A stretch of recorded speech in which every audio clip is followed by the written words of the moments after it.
Hai semuanya, ketemu lagi bareng Mihu di sini. Oh ya, kali ini Mihu akan membawakan alur cerita Donghua yang berjudul Battle Through the Heaven. Mihu mengingatkan sekali lagi ya bahwa konten ini full spoiler. Tanpa lama-lama lagi, yuk langsung aja kita masuk ke isi ceritanya.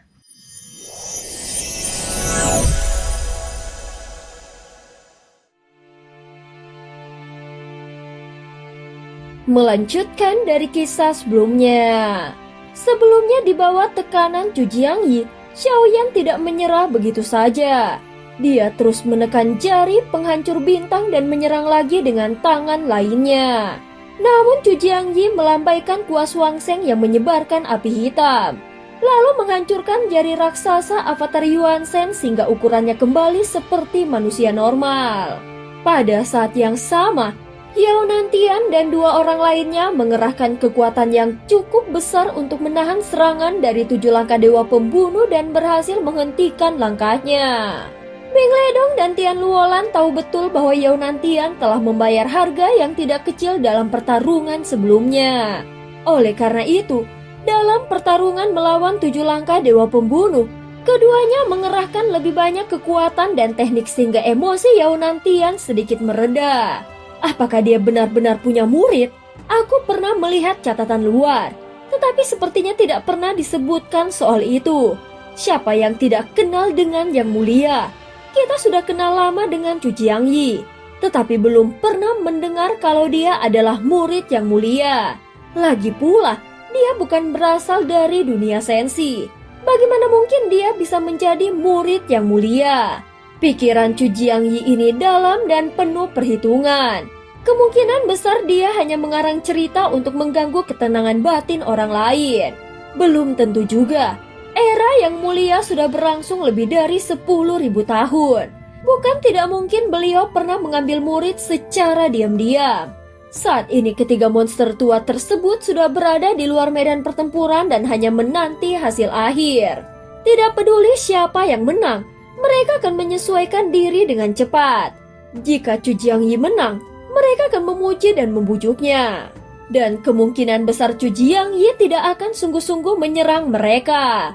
Namun jika Xiaoyan menang, mereka bisa segera memilih untuk mundur. Walaupun Yao Nantian akan mengalami kerugian besar karena kehilangan boneka klan Yuan Shen dan segel Futu, namun menurut mereka kemungkinan yang terakhir itu sangat kecil. Setidaknya Yao Nantian sendiri berpikir begitu. Saat ini Beng Ledong dan Tian Luolan hanya menatap dengan penuh keseriusan dan tetap diam. Mereka telah merasakan keistimewaan kekuatan reinkarnasi dari Yang Mulia dan memiliki teknik-teknik yang tidak ada habisnya. Seolah-olah sebelum mereka datang ke sini, Xiaoyan sudah mempersiapkan dirinya dengan matang. Padahal Xiaoyan punya 2 kesempatan untuk mundur dengan aman, tetapi dia tetap memilih untuk melanjutkan pertarungan. Walaupun di permukaan tampaknya seperti pertarungan fisik, sebenarnya pertarungan ini bisa dianggap sebagai pertarungan mental. Saat ini Chu Jiangyi dan Xiaoyan bertarung dengan hebat, tetapi bagaimana mungkin dia tidak mengenali Ye Beijing dan Raja Dewa Ye? Namun dia tahu bahwa keduanya tidak akan mengambil tindakan jika Xiaoyan tidak memintanya. Saat ini wajah Xiaoyan pucat pasi. Baik avatar jangkrik emas, avatar Yuan Shen dan semua kekuatan lain yang bisa dia gunakan sepertinya sudah habis. Kini yang tersisa hanyalah kekuatan tubuh aslinya. Sisa 1 avatar Raja Roh dan sosok dari ranah keempat. Tanda bintang di antara kedua alis Xiaoyan juga mulai memudar. Seolah kekuatannya benar-benar sudah sampai di batas akhir. Meskipun tubuhnya masih berdiri kokoh, tetapi darahnya terus mengalir dari tubuh dan jiwanya sehingga membasahi sekelilingnya. Tiba-tiba satu kata kembali melayang menuju Xiaoyan dan jatuh ke tubuhnya. Seketika tubuh Xiaoyan langsung tidak bisa dikendalikan, seperti ikan yang sudah terpotong-potong di atas talenan. Xiaoyan, kau kalah. Reinkarnasi Yang Mulia Xiaoyan, mengapa kau sampai jatuh ke titik seperti ini? Chu Jiangyi melangkah mendekat ke arah Xiaoyan dan menatap wajahnya yang penuh dengan darah. Meskipun aku tidak memiliki ingatan Yang Mulia, Aku yakin kau bukan murid dari Yang Mulia. Kalau dugaanku benar, justru kau pernah ingin menjadi murid Yang Mulia tetapi ditolak. Meskipun suara Xiaoyan lemah, namun dia tetap mengutarakan pendapatnya. Begitu kata-katanya keluar, ekspresi Cu Jiangyi langsung membeku. Penolakan dari Yang Mulia adalah penyesalan terbesar di dalam hidupmu. Apakah yang kukatakan ini benar? Secara emosional, Cu Jiangyi tampak jauh lebih terpukul dibandingkan dengan Xiaoyan. Setelah kata-kata itu terucap, Cu Jiangyi tidak membalas secara verbal. Sebaliknya dengan tangan yang membawa api hitam, dia mengulurkan tangannya lalu mencengkram leher Xiaoyan sambil menatapnya dengan sorot mata yang tajam. Ternyata setelah bereinkarnasi pun kau masih sekeras ini. Tetapi sekarang kau sudah kalah. Hanya dengan satu niat dariku, kau akan tewas di sini. Jika dugaanku benar, ini adalah ke-9 kalinya kau bereinkarnasi. Jika mati lagi, maka kau tidak akan bisa masuk ke siklus reinkarnasi. Jiwamu juga akan hancur sepenuhnya. Cu Jiangyi berkata dengan nada menghina. Tampaknya semuanya memang seperti yang telah ditebak oleh Xiaoyan. Dan ini bukan sekedar dugaan saja. Meskipun dia adalah reinkarnasi dari Yang Mulia, dia tidak memiliki warisan ingatan apapun. Namun setelah sekian lama bersama Ratu, dia mulai menyadari sesuatu. Aku mengenal 8 senior seperguruanku dan belum pernah mendengar kalau Yang Mulia memiliki murid lainnya. Kau menyebut dirimu Yan Luo, tetapi yang akan mati hari ini bukan aku. Apakah kau percaya itu? Meskipun wajah Xiaoyan tampak sangat menyedihkan dan penuh luka, namun sudut bibirnya justru perlahan terangkat. Entah dari mana datangnya rasa percaya dirinya, namun itu cukup membuat Cu Jiangyi menyipitkan matanya dengan curiga. Menurutnya individu Xiaoyan tidaklah kuat, namun para ahli di sekelilingnya memang bukan orang sembarangan. Dibandingkan dengan Raja Dewa Ye, justru Cu Jiangyi lebih merasa takut pada Ye Beijing. Mungkin saja dia akan dibantu oleh orang lain, tetapi ini sudah terlambat. Untuk membunuhmu, cukup hanya dengan satu niatku saja. Cu Jiangyi langsung mencibir. Kalau begitu lakukanlah. Coba dan lihat apakah kau benar-benar bisa membunuhku. Suara Xiaoyan tetap terdengar tenang. Cu Jiangyi pun mengerutkan alisnya lalu mulai benar-benar membangkitkan niat untuk menghabisi Xiaoyan sepenuhnya. Namun pada saat yang sama, sebuah rasa krisis kematian yang sangat kuat langsung muncul di benaknya. Cu Jiangyi langsung melepaskan cengkramannya dan tubuhnya terpental menjauh dengan kecepatan tinggi. Setelah mundur beberapa langkah, wajahnya dipenuhi dengan keringat dingin. Dia memandang Xiaoyan dengan sorot mata penuh keterkejutan dan ketakutan. Yang paling menyeramkan dari rasa krisis itu bukan berasal dari aura pihak lain, melainkan dari Xiaoyan itu sendiri.